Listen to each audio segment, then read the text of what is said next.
എന്തിനാണ് ഇപ്പോ ചില നന്മകൾക്ക് അള്ളാഹു കൂടുതൽ കൂലി തരുന്നത്? എന്താ അതിന്റെ താല്പര്യം?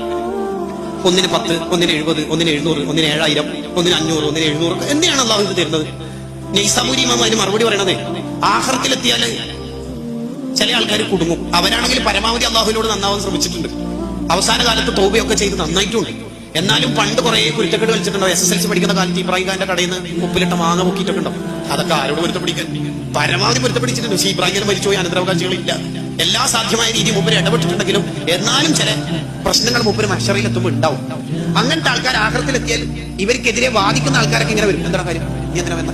എന്താ ഗീബത്ത് പറഞ്ഞിട്ടുണ്ട്? ഇത് നിനക്കെന്താ വേണ്ടത്? മൂപ്പര് സുബ്ഹാനല്ലാഹിന്റെ കൂലിയാണ്. സുബ്ഹാനല്ലാഹിന്റെ കൂലി റമദാനിൽ ചൊല്ലിയാൽ 1000 അതിന്റെ കൂലി.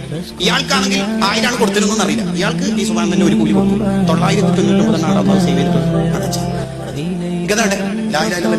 റമദാൻ അല്ലാത്ത കാലത്ത് ലാ ഇലാഹ ഇല്ലല്ലാഹ് 20 കൂലിയാന്ന് ഹദീസിലുണ്ട്. ഒന്ന് കൊടുക്കും 19 അടച്ചു. എങ്ങനെയെങ്കിലും നമ്മളെ കഴിച്ചലാക്കാനാണ് അള്ളാഹു ഈ ഡബിൾ കൂലിയായിരുന്നു.